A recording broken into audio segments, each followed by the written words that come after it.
anytime, even if you miss it live, you can still check in and hear all these wonderful guests that you bring to us every week, Kevin. Ain't the technology grand? It can be. It has really, I mean, we are now, way in the day, it was like we were on the radio, which is great. Now we were on the radio, we're on the internet, we're on streaming, we're on podcasts, we're everywhere. And the reason why we do this is so that we can bring great information to you about great people and actually ways for you to learn how to live your life a little bit more effectively. One of the ways to learn to live your life more effectively is to do something that I need a lot of work in, and that is proper communication. And we have a guest. His name is Brenden, and he's here, and he's going to talk to us about communication and the tools that he has learned. By the way, I got to tell you, Eric, before I go to him, this guy's 26 years old. It's not fair. We all come to things in life at the time that's right for us, I guess. So, it's nice to meet a young go-getter. Us old whippersnappers. Exactly. It's not fair that he's 26 years old and he's doing all this stuff. But that's really good for some of us that are a little older and could use some refresher on some proper communication and that sort of thing. So with that, we will bring him on now. His name is Brenden, and he's got a website, which is rockstarcommunicator.com. He also has got a YouTube channel, which is the MasterTalk on YouTube. And he is an extraordinarily gifted young man at communicating, and more so teaching you how to do a couple things. First of all, he can teach you how to present succinctly what you're actually trying to say rather than what you think you're saying, and how to run effective meetings. That's a big deal. If you can learn how to run an effective meeting and keep everybody's attention rather than them fall asleep in the back, that would be better. And how to master presentation confidence. Confidence is a huge deal. And how to present yourself effectively in any setting. I've learned that because, Branden, by the way, first of all, welcome to the show. How are you?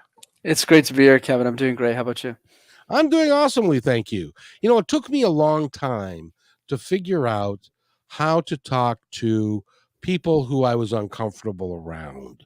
There was a point in time when I had to go talk to vice presidents of major corporations. Now, I want to fill everybody in on what that exactly means. Is when you go into a building, you go up the elevator, you go up to the 20th floor or the 15th floor, whatever it is, and you get off the elevator, and then you go to this person who is a receptionist, and they say, "Who are you?" And you tell them who you are, and they say, "Oh, you have an appointment. Okay, fine, go sit over there." And then you have to sit over there until you get called, and you're rehearsing what you're going to say so that you don't sound utterly stupid when you get into the vice president's room and you're going to talk to him. A lot of times it didn't work out very well, but that's so, the first thing I would ask you is, how do you help people present themselves when they're walking in to that vice president's office and you've got a major presentation that may even break your career with the company you're with? So there seems to be lots of pressure. How do you help people with that? Yeah, for sure, Kevin. And for me, to keep things really simple today, communication is like juggling 18 balls at the same time. So one of those balls is smiling, one of them is body language, one of them is storytelling. And it can get overwhelming for people really quickly.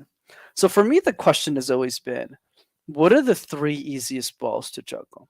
And part of what you shared around the vice president story is a much harder situation, which is probably more like ball 12 or 13, where you build the foundational skills of being a great speaker so then you can leverage all of that. Let me give you an example of that, which is ball 2, the question drill. We get asked questions all the time, right? In our life, at school, from our families, in a boardroom, on a podcast. But most of us are reactive to those conversations. I'll give you an example with me. A few years ago, when I started guesting on podcasts, I sucked. I remember Kevin came up to me and said, "Hey, Brenden, where does the fear of communication come from?" And I looked at him and I said, I don't know, man. London? New York City? You tell me. So what did I do differently? Every single day, Kevin, I spent 5 minutes answering one question that I thought the world would ask me about my expertise. But if you do that once a day for a year, you'll have answered 365 questions and you'll be bulletproof. Same thing with the vice president. If he answers or she answers a question every day and guesses them in advance, they'll be a lot less anxious in the boardroom. It is remarkable how communication affects our day-to-day lives and how you can help people live life more confidently, can't you? Absolutely. For me, communication, you really hit the nail on the head there, Kevin. It's not just about giving a TED talk or being a big speaker, it's every moment of our life. It's the way that we raise our children, it's the way that we raise our family, it's the way that we get a job, it's the way that we make new friends. It's every little moment of our life. That's why I call communication the accelerant of dreams. Doesn't matter what we want in our life, communication helps us accelerate that outcome. Yeah, that's what my oldest son keeps telling me is that, Dad, you communicate much better than you used to because you're not the same guy anymore. And from when I was raising him. So yeah, over time you become a better communicator, but it takes practice. And you have to have a lot of times you have to have somebody who can help you and be a coach through that, don't you? Absolutely, Kevin. My perspective is most people might not be able to afford a coach. So for them, the answer is simply accountability, right? It's the people around them. So I'll give you an example, the question drill. Like have somebody give you a list of questions. They don't have to be an expert, just so you can practice and think through that. Where I would say coaching really comes into play though, Kevin, like hiring somebody like me as an example, is it helps us speed up results. So for example, something that could take, let's say 3 to 6 months or 9 months or 12 months on your own, a coach can help you accomplish those goals, let's say in the matter of weeks instead of months or years. So, for example, the question drill, I'll force somebody like a personal trainer would to do 100 question drills in 2 weeks. And that's what gets them a result a lot faster. But those people are usually like executives of companies, people who are in the coaching space, or people who own their own businesses as well. Do you find that communication is a natural gift or can it be taught? I 100% believe, Kevin, it can be taught. And I'm the example. I'm the case in point in that for three main reasons. One, I grew up in a city called Montreal. For those who don't know, Montreal, where I'm currently based, is a city where you need to know how to speak French, Kevin, which is a language I didn't know. So my whole life, I had to present in a language I didn't even know. I would go up as a first grade school, student and look at the class and go, bonjour. And that was my life growing up as a kid. The second piece that I don't think you know about me actually is I have a physical disability in my left arm. So my left arm is crooked. So whenever I present, people always look at my arm. They don't look at my face, even today. And that caused me a lot of anxiety as a kid. And then the third piece is you would think that a communication expert studying communication, yeah, I got a bachelor's degree in accounting. So if I could do this, I think anybody who's listening to this podcast can be a great speaker or communicator or radio show. And in that way, if I could do it, anyone can. So if you got a degree in accounting, you can count your words very well, but how they come out may not necessarily be in the right order. You got it. Like the first couple of times I did these exercises, I was really bad at them. But you work at it, right? I put a lot of time into it to be the person I am today, and I still have a lot more work to do, but that's the idea. And if you decide you really want to be a good speaker, you can be, right? Absolutely. That's why I bring that structured approach. So for example, for me, it's not just about saying, let's become better communicators. It's about saying, hey, are you doing the question drill every day? Are we answering one question every day? Are we actually in the movement of that? The other piece is ball number one, which is the random word exercise. Pick a word like phone or copper or street and create random presentations out of thin air. And this serves two main purposes, Kev. The first one is it helps us deal with uncertainty because life is filled with it. When you meet somebody new at an event, you have no clue who they are, what questions they're going to ask you. You don't go to that conversation and say, hey, here's a list of questions. Let's discuss them together. No, that's not how it works. And the second reason why the random word exercise gets results really quickly for people, Kevin, is because if you can make sense out of nonsense, you could make sense out of anything. So if you talk about avocado toast, you could talk about anything for 5 minutes, including your business or your career or your life. I'm pretty sure I could not talk about avocado toast for 5 minutes. Oh yeah, let me correct that. So it'd be like 60 seconds. It doesn't have to be 5 minutes. Well, I don't think I can do 60 seconds either, because I don't like avocado toast, I'm afraid. But that's just me. I wanted to ask you, I grew up and went to college and took improvisational drama. Do you find that improvisational drama and doing that kind of think on your feet, um, thinking, does that help in your communication style? Absolutely, Kevin. So two parts to that. One, I 100% believe you can do the random word exercise. Except for you, the version of it is going to be how much you hate avocado toast. There's no right answer to the presentation. It's just a matter of doing it. The other piece, which ties into your question around improv, the random word exercise is like improv, but it's a much easier version of improv. Because the problem with that is, in general, is like, okay, I have to go to a club and then practice, and people don't do it because there's too much resistance. Whereas the random word exercise, I mean, everyone is listening to this radio show. Just ask yourself, do I shower every day? Because if you don't, there's another problem. It's a separate episode, separate expert that'll cover that after me. He's like a master of hygiene. But the point I want to drive is, if we're showering every day for 15 minutes, we're not doing anything in the shower, right? So that 15 minutes is where it's the prime time. It's where you do the random word exercise. And that's what I encourage people to do, is just do it a lot, and then you'll get the results that come with it. That is something that a lot of people are you know when you talk about, okay, I'll do it in the shower and for 15 minutes, and that sounds really easy, but there are a lot of people that do not feel comfortable having the eyes of anybody on them. And it's like, I've heard people say, well, just picture the audience in their underwear and or naked or whatever it is. That doesn't work. So when you are frightened of the communication or frightened of the entire process of being out there in front of folks, how do you get people, or what would be your advice to get people to get away from that fear? Absolutely, Kevin. Exactly. For that reason, going back to the underwear comment that you made, what if they're attractive? What do you do? Do you just stare at them? Like, does it? So the logic doesn't make sense there. So that's what. So you're right on that. And the other piece is, what do we do about the fear? There's no convoluted answer to this, Kevin. I just brought a lot more common sense to the industry that I felt wasn't there, which is this: everything that we've achieved in our life, every single thing, asking a girl out on a date, getting married, having children, getting a job, making money, starting a radio show. Did we do any of these things without being scared? Of course not. Every single thing that I listed in my, even traveling, there was always fear associated to it. We never did anything in our life with zero fear. We did it because the motivation outweighed the fear. But the problem with communication, Kevin, is there's no motivation.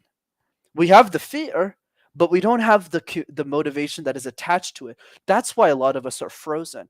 So for me, the question has always been, how would your life change if you became an exceptional communicator? If you just start to reflect on how your life would be different, you'll gain the motivation to say, you know what? I am scared. This is really worrying, but I'm going to do it anyways. And the reason is because of so and so and so and so. I'm the case in point as well. And you mentioned at the beginning, I'm a young buck. I started MasterTalk when I was 22. I'm a lot older now. I'm a wise guy, but at the beginning, I was much younger. Yeah. So I was 22, right? So it begs the question to your introduction. Where did I get the courage to even start MasterTalk?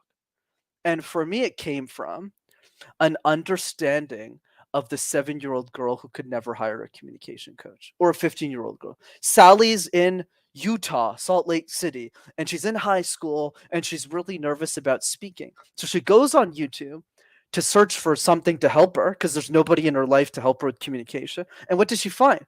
She finds a bunch of PhDs in communication in their 60s who are really boring on camera. And that's all she has. So I have an option, Kevin. It's either I make YouTube videos for Sally, or nobody does. So when you're faced with that reality, it's not about I wasn't scared. I jumped in with all the confidence in the world. No, I just realized that nobody was doing anything for Sally, and I should be the first one who does. That's a really good story, and that's a really good place for your heart to be. If you're going to help people and who could otherwise never find you, and you were brave enough, you had enough intestinal fortitude to go into it and just do it. What prevents people, do you think? I would say for me, everyone's going to give you a different answer. What prevents them from speaking and communicating? I honestly think it's just structure and systems. So, for example, when somebody wants to get fit, they go up to a personal trainer, they have the courage to go to the gym, and they go, "Hey, I need to count my calories. I need to get a specific diet plan." And the personal trainer just looks at them and says, "Do you walk 15 minutes a day?" The person just goes, "What does that have to do with anything? Of course I don't walk 15 minutes a day." So it's just the problem, Kevin, is we don't have that for communication. We just go, "Be yourself." Picture everyone in their underwear. Just speak more and you'll get better. Oh, just go out there and talk to people. It's like, how do I measure that? So we don't get the motivation, the momentum we need to actually get better at speaking. So how does this now play into my version of teaching communication, which is simply my easy threes? And we already talked about two of them. Number one is the random word exercise. Book 5 minutes in your calendar. You could do this on your own and just pick 5 different words and create random presentations. If you do that for a month, Kevin, you'll have done the exercise 150 times. You'll be so good at it, you won't even believe it. That's one. Number two is the question drill. You don't even have to think of the questions. Get your clients, get people around you, get your audience. Hey, ask me a bunch of questions. Write them all down and answer one every day. And number three, since this is positive talk radio, I think you'll appreciate this one a lot. It's so simple, nobody does it. Make a list of 3 people that you love every day. Your mom, your brother, your sister, your family member, your client, a good friend of yours, and send them a 20-second video message to just say, "Hey, I'm thinking about you. I hope you're having a wonderful day. I'm super grateful to have you in my life." And you just do that every day. And not only do you get to send a bunch of video messages and impact a lot of people's lives, you also get better at communication too. So there you go. Do you teach people how to work the camera and stuff? Because so many people don't. Very well said, by the way. But a lot of people don't know how to work a video camera and then send the video to somebody. That's technology for you. But I think that's a really cool idea. Oh, yeah. And let me simplify this because there's no camera needed here. We all got a phone. You open the phone, there's a camera feature, and you just send the video. That's it. The only rule, though, there's one rule to this game, Kevin, and it's you're not allowed to retake the video. That's it. Oh, it's got to be original. Well, it's got to be first time through. Yeah, first time through, exactly. Or else people will just get fearful. And the reason is very key here. Because remember, this is not on social media. This is just like me sending you a video or you sending me a video. But what happens is it teaches us a valuable lesson. I'll tell you what I mean. So you receive a video message and you're thinking, "Oh my God, I sent this video message and this person's going to count all my flaws and all my mistakes." But the response is almost always, "Wow, I've never received a video message in my life. This means a lot to me." I mean, let me push this to the extreme. I'll tell you what I do that I don't enforce on people. I have a Google Calendar that tells me every day whose birthday it is. And I literally do this for like my top 200 people. They're amazing. Clients, people who always promote me, people who always support me. And what I do is I put a stupid birthday hat on. I'm not even making this up. Like a stupid birthday hat on. I do this every morning. I open my phone and it starts with, "Guess whose birthday it is? It's yours. And I hope you're having a wonderful day, Stephanie or Julia." And it makes their day. And then nobody cares if I'm making mistakes, and I don't care either. It's just about helping people out and getting better at camera. You know what's interesting about that is the being comfortable with making mistakes.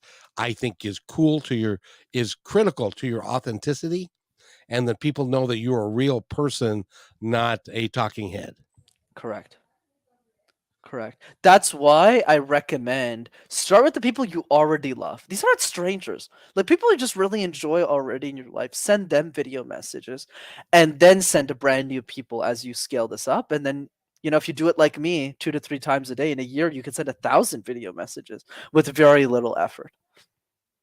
But I do want to make the disclaimer here that if you send a video message, make sure that you intend to send something positive, because it's going to be up for the rest of humanity, and you don't want to do something, awkward or something like that and send them a video message, right? I mean, absolutely, for sure. But it doesn't have to. I mean, it's hard to be negative unless that's the intention. It could just be like, "Hey, Kevin, thinking about you. Hope you're having a wonderful day," and that's it. And you'll still Yeah. love it. You'll be like, "Oh my god, somebody sent me a video message. It's so cool." That's it. Nobody does that. At least, well, I can't say nobody, but nobody that I know has ever sent me one. Exactly. So there. By the way, we're talking with Brenden from MasterTalk. Go to rockstarcommunicator.com and you can find out all about him and the work that he does. And he offers, let's talk about Rockstar a little bit, because you offer free training on that. Yeah, absolutely, Kevin. So every 2 weeks, we do a free communication workshop over Zoom for the community. And this is a live training that's absolutely free, and I facilitate it. So there's 8-year-old kids who come on that training. There's CEOs of big companies who run that training. It's a party that everyone's invited to. So if you want to register for the next one, you could just go to rockstarcommunicator.com and just register for free. And okay, all right, Brenden. You say it's free, but come on, tell us the truth.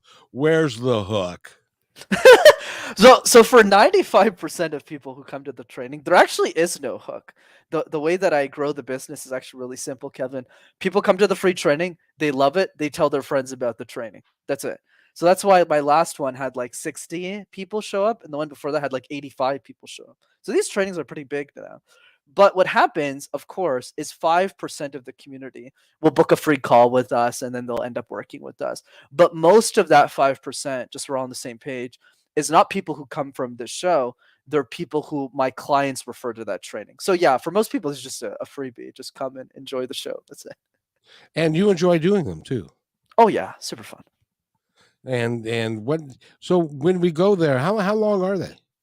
They're 90 minutes, and we cover 3 main things. One is goal setting for your communication.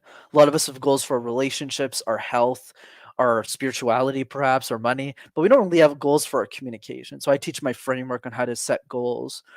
And it's a lot better live because I could show you the template, which I can't really do on a podcast, and we work on it together.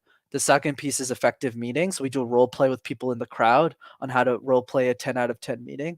And the third one is I practice the random word exercise with everybody. So people see me do it, and then we have a couple of other people do it as well.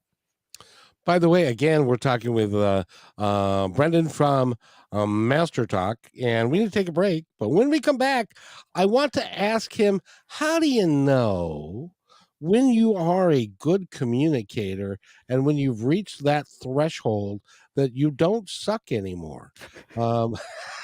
See, I can say that word, but there are several I can't. But in any event, how do you know when you have become an effective communicator? We're going to talk about that with Brenden when we come back right after these messages. You're listening to Positive Talk Radio on KKNW 1150 AM. Hey there. I'm excited that you're listening right now, and if you like what we're doing here, you're going to love positivetalkradio.net. On positivetalkradio.net, each show, which is recorded live, is packed with positive information, with real people discussing real issues and positive solutions that can work for everyone. I hope that you'll join us on positivetalkradio.net and listen to all 340 plus shows. I think it's worth your time. But then, that's just me. That's positivetalkradio.net, your home for great progressive positive podcasts.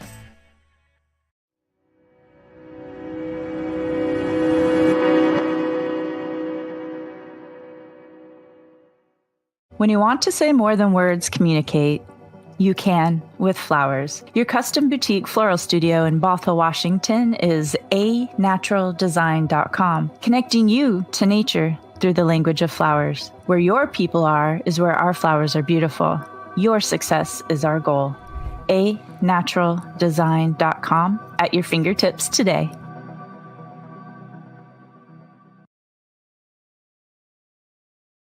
Hey, my friend. I'd really like to thank you for listening to the show today.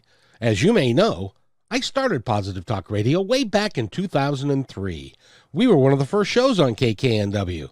For 11 months, I was fortunate to be part of many lives, making a positive difference with great interviews and discussions, creating new thoughts and ideas. Sadly, for financial reasons, I had to terminate the show. Well, it took 18 years, but we're back better than ever. And not only on KKNW Monday, Wednesdays, and Fridays, but also podcasting with several inspiring channels with the same driving passion as the original. Please visit kmmedia.pro for complete information about all of these shows. In addition, if you feel called to keep positive programming on the air, you can join us by sponsoring the show and aligning yourself with our mission, which is nothing short of saving the planet and each other. Again, that's kmmedia.pro. I'll see you there. And welcome back, everybody, to another episode of Positive Talk Radio. My name is Kevin McDonald. I'm your host, and we've got a great guest for you today. His name is Brenden from MasterTalk, which tells me that it must have to do with communication. And if you missed the first part of the show, he's a 26-year-old wonderkind. I can't even remember what I was doing when I was 26, but it doesn't matter because he is very, very intelligent. He does a great job with his business, and he is a master communicator. And so, Brenden, again, welcome to the show. I really appreciate having you here. Hey, it's great to be here, Kevin. Thanks so much for having me. So I got to ask you, how do you know you think you are? People tell you are, but you're not sure if you are. How do you know when you become a great communicator? Yeah, it's definitely a toughie. So there's two ways of thinking about this, Kevin. One is the 18-ball frame. So for those who didn't tune into part one, let me just recap. Communication is like juggling 18 balls at the same time, right? Where one of those balls is eye contact, one of them is body language, one is smiling, one of them is vocal tone variety, pacing, storytelling. And the list goes on, Kevin. So for me, the way I evaluate success is how many of those 18 balls are you able to juggle at the same time? So I'm going to look at, okay, is it obvious that this person has done the random word exercise a lot? Okay, that's one ball. Does this person send a lot of video messages? That's ball number two. Ooh, does this person ask themselves a lot of questions? Let's see, based on the questions I'm asking them, how they fare. Is that person looking at directly in the eyes of the camera, et cetera, et cetera? So that's how we mark how someone is successful. The other piece to that goes back to what is my definition of communication, Kevin. My definition of communication is how do we convey an idea in a way that achieves a specific outcome for a specific audience. And that could mean a multitude of things. That could be you're on a stage speaking and trying to sell product, but that could also mean convincing your significant other that we should have Chinese food tonight and not Mexican food tonight. Right? I never won that battle. Right, there you go. So it's all about conveying an idea in a way that achieves a specific outcome, which in this case is let's convince our significant other to go for Chinese food to a specific audience, but this time it's an audience of one.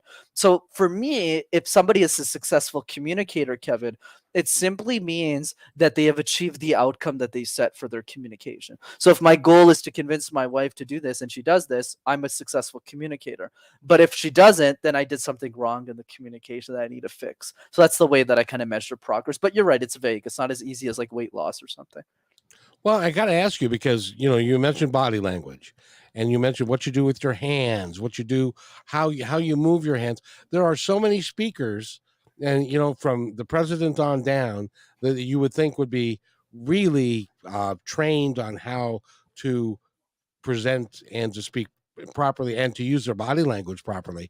A lot of them use the same motion that when they want to convey a point all the time. Do you notice that? Absolutely. They always do something like this or something like this. Or the one where they become like the okay sign where they're like they got their, and this is what I'm going to do for humanity. Okay. That kind of thing. And they're all using the same thing. And I tend to more look at what their hands are doing than what they're actually saying. Right. That makes sense. I think what I would say, Kevin, body language is important for sure. But I would say the most of the focus should be, if we're talking body language, just on the face. And the reason is because a lot of us don't really make that many mistakes with our hands unless we're like moving them around really, really quickly, which most people don't do. So the problem is really in the smiling. That's where I see the biggest mistake in body language, where most people don't smile when they communicate and also when they listen. So a lot of people, when they listen to somebody else, you tend to nod their head, which is good, but they don't smile when they're listening. So from the other person's perspective, they look at you and go, well, I guess Brenden doesn't really care about what I have to say. That's what they interpret. So do that. And the other piece is smiling small. You don't need to smile with your teeth like this. You don't have to put a big smile. He just grinned like the Cheshire cat there. Just Yeah, like in a horror movie or something. But exactly. But if you just smile just a tiny bit, it brings a big difference in how people perceive your energy. I got to ask you because I have an associate. Her name is Holly, and I hope Holly's listening now, driving home from wherever she was. And I asked her one time because she did a commercial for me, and I said, it really is cool because you're communicating, and it's a happy communicating. It's like you're smiling in your voice.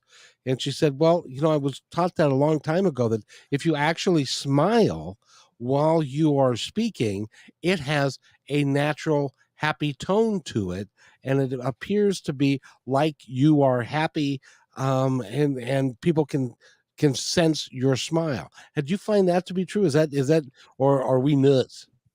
No, I definitely think you're onto something there, Kevin, where when we smile, it definitely gives that energy, that positive energy to other people. So I definitely encourage, even if people don't see the smile and you're just on the phone and you're smiling, people feel it. They won't be able to tell from a facial perspective, but they'll feel it energetically.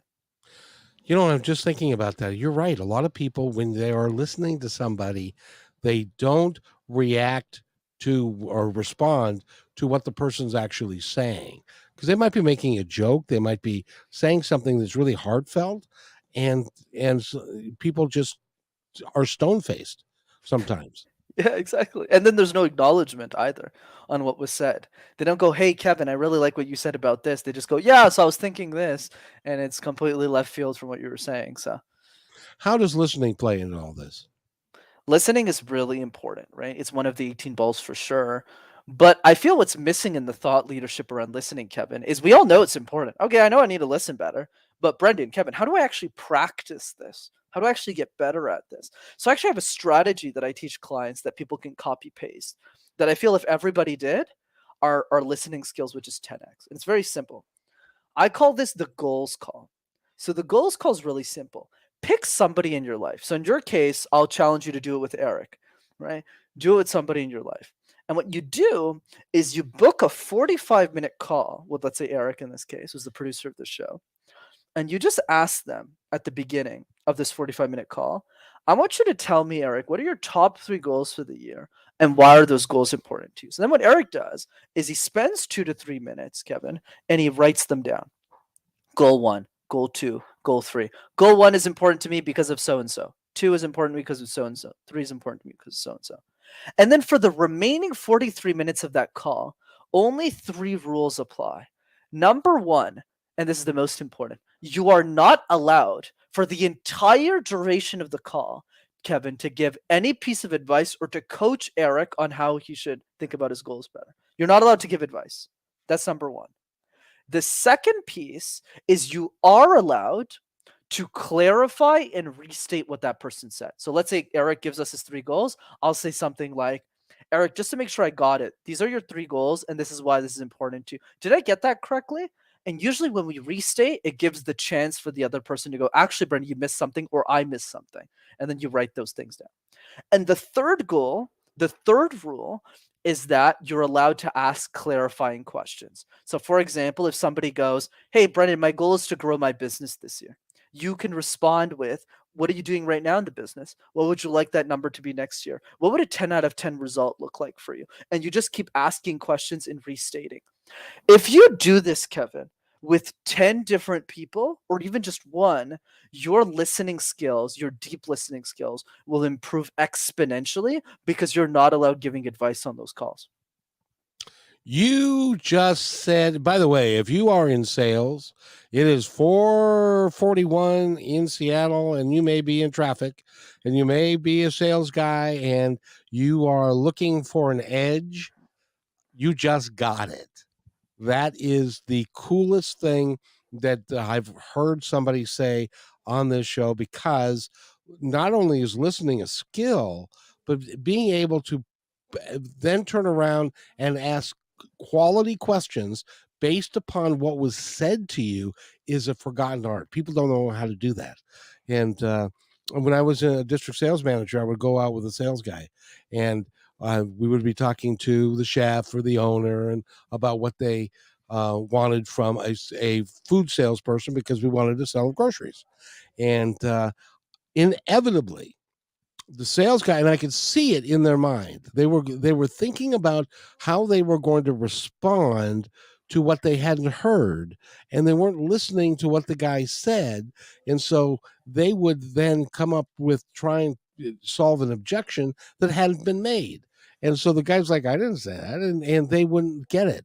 So if you listen well and then are able to reform the questions into a quality that then clarifies what they're looking for, that's is a brilliant sales strategy, and it will work to. So that's worth the price of admission all by itself. Brenden, thank you. Absolutely, Kevin. And the other point I'll add to that, and you're totally right, it's super applicable in sales, but I will also argue, because this is positive talk radio, that applies for every single human being who's listening. I'll tell you why. In week 11 of my coaching stuff, when I do this with somebody else, let's say somebody has a weight loss goal or they want to get more fit, and I ask a bunch of questions in front of everybody, and I ask them, hey, what about this? What about that? I always ask that person at the end, and 100% of the time I've been right. Has any other human being asked you this level of questions to help you understand your goals better? And they always look at me and go, no, Brenden, you're the first person to ever do that for me. And that's the gift that we're giving other people. When we don't push our own agenda, our own advice onto other people, and we just ask them questions and we restate, we give them a gift that money cannot buy, Kevin. And that gift is a listening ear from a caring friend. So if we just do that for 45 minutes, I guarantee you that person will walk away with their own insights. They'll go, oh, Kevin, you asked me a question. I didn't even think about that. Oh, you're right. I need to change this goal of mine. Thank you so much for being a support system in my life.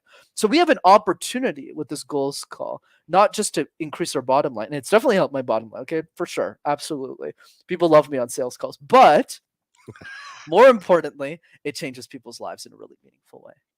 I don't often do this, but I would like you to repeat what you just said about creating that goal in that goal call, so that people who may have been watching, like the birds go by and the light change, and that guy's picking his nose behind the wheel and stuff like that, rather than listening to this. No, I wasn't talking about you. No, somebody. Anyway, but if you would repeat that, please, because so they can get the entire gist of what you just said. I think it's really important. Absolutely, Kevin. So the point here is really simple, the goals call. Pick one person in your life, not 10 million, just one person that you really care about in your life. This is ideally somebody who's already has a growth mindset. So the best candidate is somebody else who's listening to the show with you. So if you're in your car right now and you're listening to Positive Talk Radio, and your significant other, somebody around you in your life, a friend, is also listening to this show, they're the perfect person to do this with, because they're open-minded and they probably have goals. So what happens is, what you do is you book a 45-minute call with that person in your car, the person right next to you, whenever. And for that 45-minute call, you do three things. Besides those three things, the main idea is you have them take 2 minutes and write down what are their top 3 goals for the year and why are those goals important to them. So let's say goal 1 is I want to grow my business by 50%. Goal number 2 is I want to grow my social media accounts. Goal number 3 is I want to spend more time with my family. Okay, whatever that goals are. So they write them down. And then there's 3 rules to the goals call. Number 1, and it's the most important, you are not allowed for the entire duration of the 45-minute call to give advice or to coach the other person. So the full 45 is just about listening to the others and never giving advice. Number 2 is you are only allowed to clarify. So when somebody talks, let's say somebody gives us, these are my top 3 goals, Kevin, this is why these goals are important to me. You're allowed to restate. So you can say, hey, Kevin, just to make sure I got this, because I was taking notes. These are your top 3 goals. This is why it's important to you. Did I get that correctly? And then you go, yes, and yes, but let me add a few more points. And then the third rule is you're allowed to ask questions. And that's what most of this call is for. So let's say somebody goes, I'm going to grow my business by 50%. I'll ask you, okay, what are you doing right now in revenue? Where do you want to be next year? Why is that important to you? What business are you in? What's driving your revenue? So I just asked you a bunch of questions. You go, oh, I never really thought about that. I never really thought about it. And you know what's funny about the goals call, Kevin? To kind of tell your audience, I did that with you in a very small way when we met in our pre-call. You're like, hey, Brenden, I need some help to think through like a business or something. And I go, sure, tell me more about that. And you're like, oh, I'm having trouble doing this. And I go, why don't you try this, this, this, this, this? It's just the only mistake I made on that goals call was I gave advice too quickly. When if it was a real goals call, I would have sat down with you for 45 minutes and just listened to you. But that's really the key. Well, and you did a remarkable thing for me, because one of the things that we're working on now, and we haven't publicized it yet, but when we get it together and I get 25 people that'll be in a closed meeting, you have promised to come and talk to them. I have, and I have every intention of keeping that promise. I know you'll crush 25 easily. Of course you will, because it's, and you know, the whole thing is, Positive Talk Radio is all about working together. It's all about community and like-minded people getting together and to share ideas and thoughts, and to bring the quality people that come onto the show in front of them so that they can ask individual personalized questions without picking up, because picking up the phone to talk to a radio station can be rather intimidating. So a lot of people don't want to do that. But in a setting that's a little bit more quiet, and there are like-minded people in the world, and you feel safe and comfortable, I think that would be a really wonderful concept of putting out there. And I know, and so I have to give you credit for coming up with the idea. So thank you. For sure. Always in your corner, man. And I appreciate that. And it's really cool. So if you want to get together and talk to Brenden, how's the best way to do that? Absolutely, Kevin. Such a pleasure to be on the show, by the way. Thanks for having me. So 2 ways to keep in touch. The first one, you can go on YouTube and just type MasterTalk in one word, and you'll have access to hundreds of free videos on how to speak. And the second way to keep in touch is rockstarcommunicator.com. That's where you can register for our next free training over Zoom. And I hope to see many of you there. I got to tell you, as we've been talking through this, there are a lot of people that are saying, goodness gracious, I had no idea how being a proper communicator was so much work. But it is, isn't it? It is, but it doesn't mean that it's a lot of work, that it has to be boring either. That's why I love the balls, like the 18-ball analogy, where, okay, let's just get to 100 random word exercises. And then when we do it 100 times, which only takes 3 weeks to do, by the way, 5 times a day, you go, wow, I'm so good at this. Let's go to the question drill now.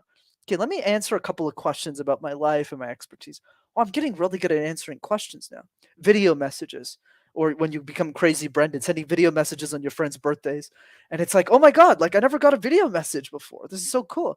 So not only are you becoming a great communicator, but you're also helping and improving the lives of other people around you. I got to ask this. This just popped into my head. And that is this. When you're developing like you're going to do a TED Talk, and you have a subject that you're going to do a TED Talk about, do you try and impress people with the quality of your vocabulary and use words that some people may not get without looking them up? Or do you try and keep it simple so that everybody can understand what you're saying? It always goes back to the outcome, right, Kevin? What's the goal of the TED Talk? If I was coaching somebody on TED, they would say, oh, it's to inspire people. What types of people?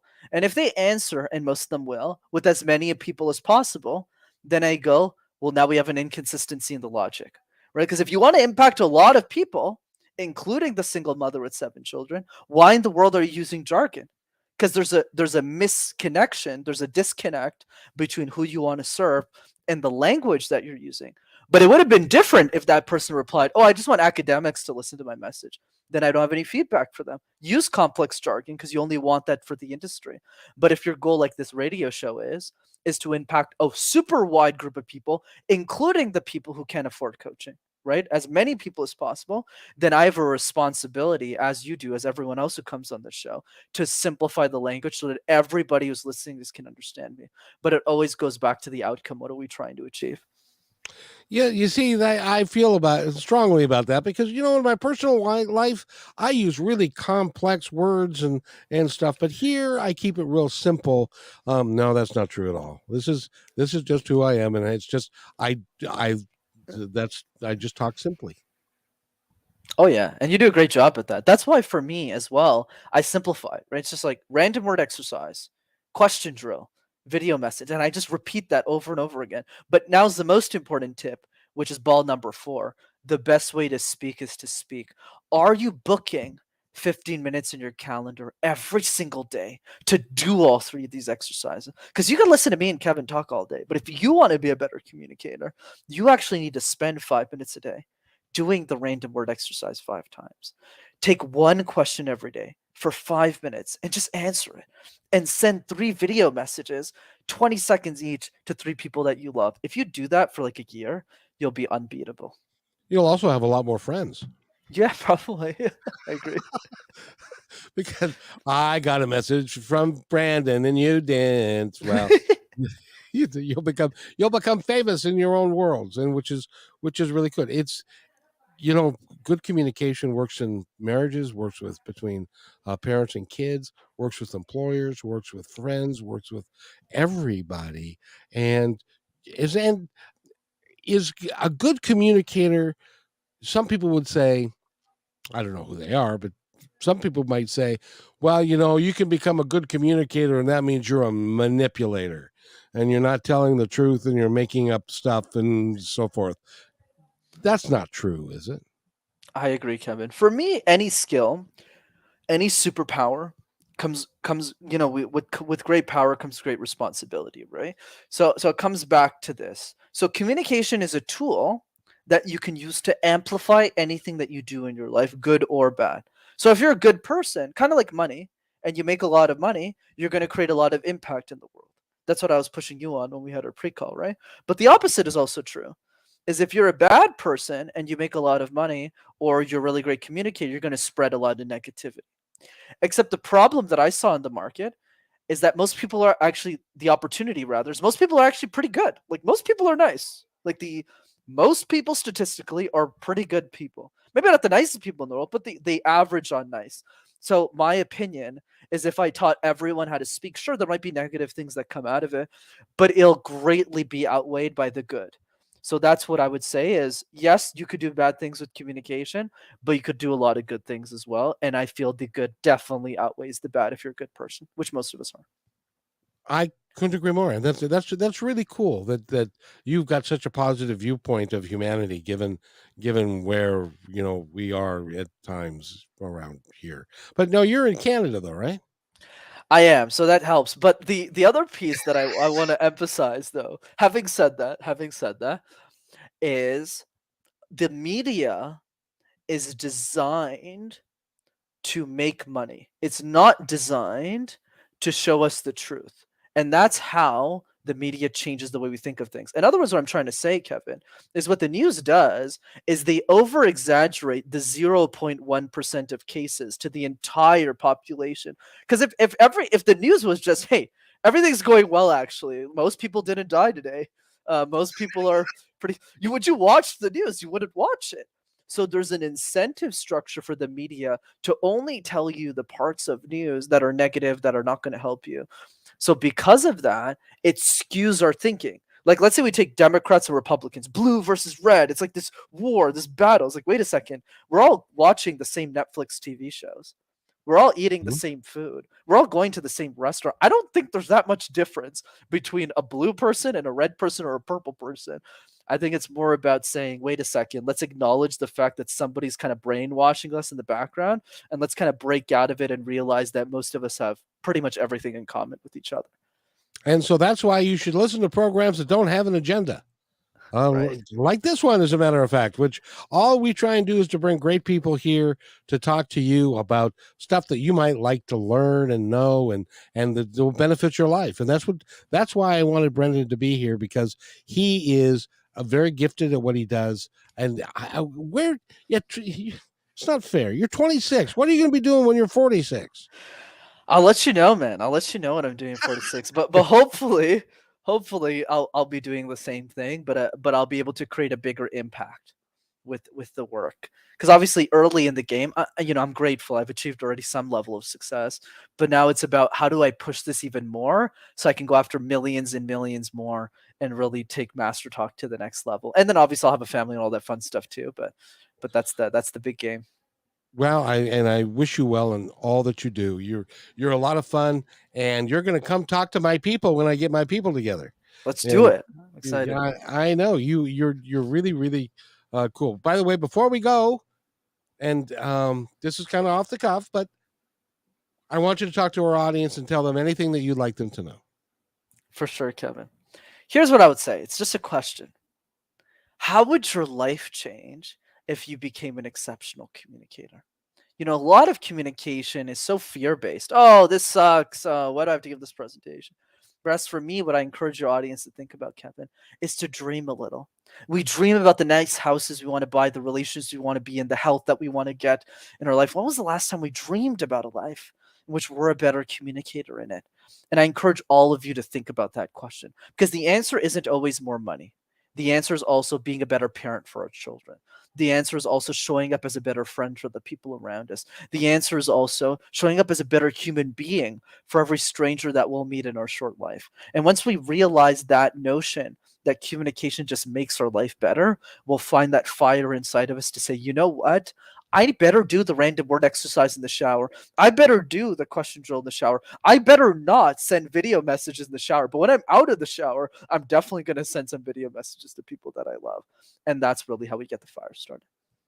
I appreciate you, man. You're really cool. And I will tell people that I think communication and what you're talking about is very similar to like people's job satisfaction at work. Money is not number one. It's not number two. It's not number three. It's not number four. It's way down the list of people for job satisfaction is number one and stuff. So become a good communicator. Go to rockstarcommunicator.com and talk to Brenden. He's obviously he's a great guy. So you'll have a great time. And I want to thank you again for being here, sir. And we will be here with Matthew Stapley, the psychic, on Friday. So be kind to everyone because each other's all we've got. We'll see you Friday.